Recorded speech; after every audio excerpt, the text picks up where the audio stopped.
Welcome to my channel. अस्सलामुअलैकुम। हमारा आज का बेबीज़ गर्ल्स नेम है हसाना। हसाना के इंग्लिश में स्पेल्स हैं HASSANA, हसाना। इस नेम का मज़हब है इस्लाम और इस नेम का जिन्स है लड़की।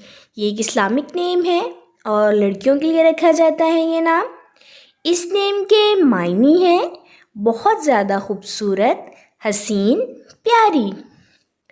इस नेम के हरूफ की बात करें तो उर्दू में 5 हरूफ के साथ एक लफ्ज़ बनता है और इंग्लिश में इसके 7 लेटर्स 1 वर्ड। इस नेम की तफसील है हसाना फ़ातिमा, हसाना ज़ैनब। इस तरह से हम ये नाम रख सकते हैं। आप भी अपने नाम का मायने जानने के लिए कमेंट्स में अपना नाम लिखें और मायने जानिए।